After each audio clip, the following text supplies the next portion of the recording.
June 19th, 1975, midnight creeps over the quiet streets of Oak Park, Illinois.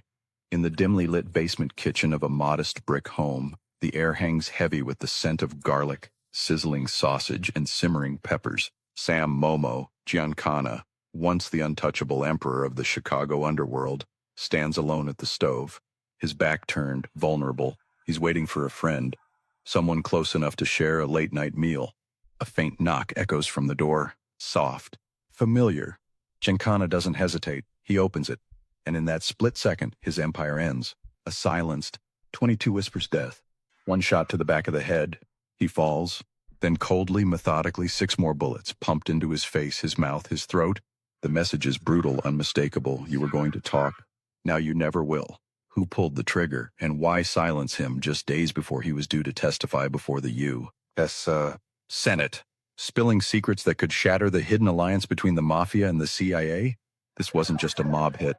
This was a desperate act to bury truths that reached the highest halls of power. The unassuming basement where Giancana cooked his last meal. Moments later, it became a slaughterhouse. Giancana's body on the morgue slab, 7 precise shots, a signature of betrayal from someone he trusted. The quiet Oak Park home that hid one of America's most dangerous men and became his tomb. Flashback to the roaring streets of 1920s Chicago.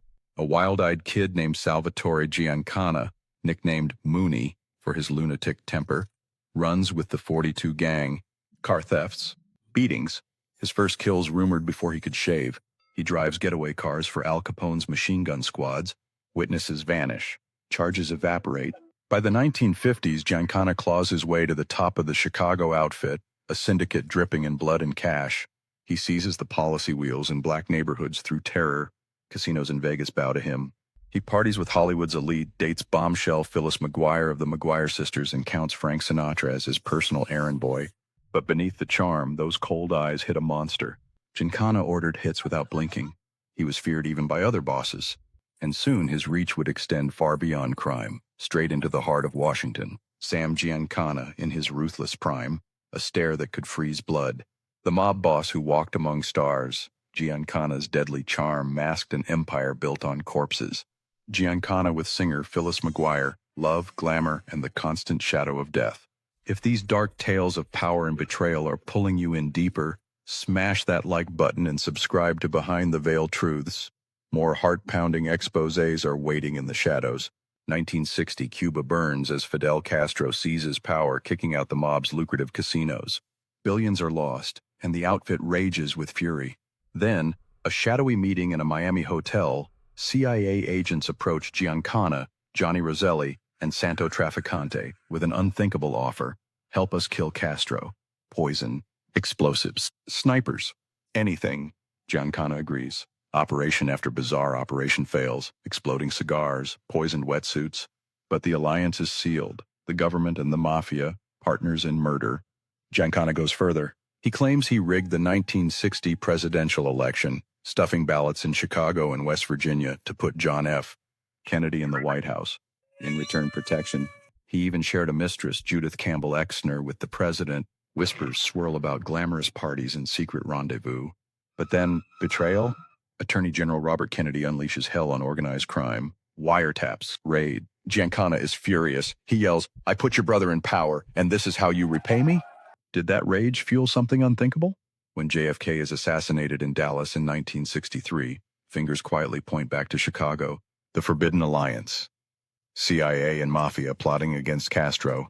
A pact sealed in secrecy and blood. JFK and the dark connections to Sam Giancana. Election deals, shared lovers, and deadly consequences. Declassified shadows, the Chicago mob's hidden hand in America's most infamous assassination. Exile and the fatal summons, the noose tightens. By 1966, the heat is unbearable. Giancana flees to Mexico, living in luxury exile. But in 1974, he's dragged back, frail after heart surgery. Then comes the bombshell, the Church Committee. A Senate investigation into CIA abuses. Giancana is subpoenaed. He knows everything, the Castro plots, the election rigging, the Kennedy connections. He starts talking to friends, bragging he'll spill. The outfit panics. Old allies turn nervous. Someone decides he can't testify. That sausage dinner was set up. The killer walked in trusted. No forced entry. No witnesses. The case goes cold instantly. No arrests? Ever. Giancana with his successor, Tony Accardo, the man many believe ordered the hit to enforce silence. The Chicago outfit hierarchy in the 1960s, a web of loyalty, fear, and betrayal. A year later, Johnny Roselli, another Castro plot insider, is found chopped up in an oil drum. Coincidence? Declassified files, drip hints. The mob, the CIA protecting JFK secrets. Even Castro striking back? 50 years later, the truth remains locked away. But the question burns brighter than ever. If Sam Giancana had lived to testify, would the entire illusion of American power have crumbled? Dive deeper into these forbidden histories with us. Like, subscribe, and turn on notifications for Behind the Veil truths. Our vault is full of old secrets, and new ones are emerging right now, because somewhere out there the next veil is about to tear, and when it does, you'll want to be watching. The shadows are moving again.